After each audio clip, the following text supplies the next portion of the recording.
Welcome back to another important session in our communication skills series. Today, we are talking about a skill that is the foundation of strong relationships, effective leadership, and meaningful conversations: empathy and emotional intelligence. Empathy is the ability to understand and share the feelings of others, while emotional intelligence is the ability to recognize, manage, and express emotions in a way that fosters better interactions. In this lesson, we will cover the difference between empathy and emotional intelligence, why they are essential for communication, how to develop emotional self-awareness, how to practice empathy in conversations, techniques to improve emotional intelligence in daily interactions. Let's begin. 1. Understanding empathy and emotional intelligence. Empathy and emotional intelligence are often used interchangeably, but they are slightly different concepts. Empathy is about putting yourself in someone else's shoes. It is about feeling what they feel and seeing things from their perspective. When someone shares a challenge or struggle with you, do you genuinely listen and try to understand, or do you immediately offer advice without acknowledging their feelings? That is the difference between surface-level listening and true empathy.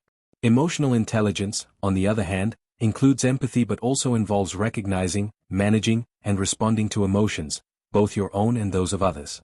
It is about staying calm in difficult situations, handling criticism constructively, and being able to navigate emotionally charged conversations.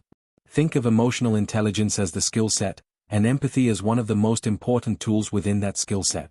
2. Why empathy and emotional intelligence matter. Communication is not just about what you say, but also about how it makes the other person feel. When people feel heard, understood, and valued, they are more likely to trust you, open up to you, and respond positively. Studies have shown that people with high emotional intelligence are more successful in leadership roles, have stronger personal relationships, and handle conflicts more effectively.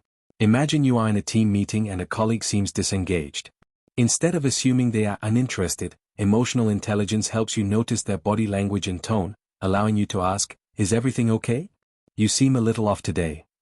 This small act of empathy can transform workplace dynamics. Without empathy and emotional intelligence, conversations can become one-sided, misunderstandings can escalate, and relationships can weaken. 3. Developing emotional self-awareness. Before you can understand others, you need to understand yourself.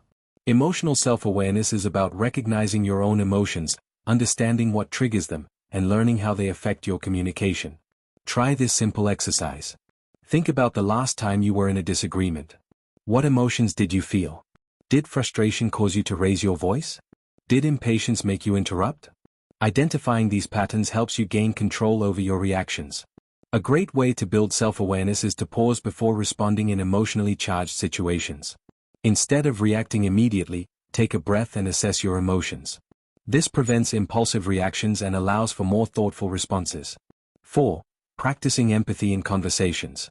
Empathy is not just about understanding someone's emotions, it is about showing them that you understand. Here are 3 simple ways to practice empathy in everyday conversations. First, practice active listening.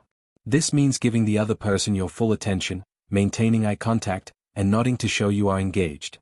Instead of thinking about what you will say next, focus on truly hearing their words. If you want to know more about active listening, watch our Module 3 video, Active Listening. Second, use empathetic responses. When someone shares something difficult, avoid saying, "I know how you feel," unless you have been in the exact same situation. Instead, say, "That sounds really challenging. How are you feeling about it?" This invites them to share more instead of shutting down the conversation. Third, validate their emotions. If someone is upset, resist the urge to say, "It is not a big deal." Even if you do not fully understand their feelings, you can say, "I can see that this is really frustrating for you." This reassures them that their emotions are valid. 5. Techniques to improve emotional intelligence. Building emotional intelligence is not something that happens overnight, but it is a skill that can be developed with consistent effort. Here are 3 techniques to improve your emotional intelligence. First, pause before reacting. If you receive a critical email or a harsh comment, instead of responding instantly, take a moment to process your emotions. Ask yourself, what is the best way to respond to this? Second, put yourself in different perspectives. I repeat, put yourself in different perspectives. If you are in a disagreement, try asking yourself, how does this look from the other person's point of view? This helps you shift from reacting defensively to responding thoughtfully. Third, practice emotional regulation. This means staying calm in stressful situations and managing your emotions instead of letting them control you.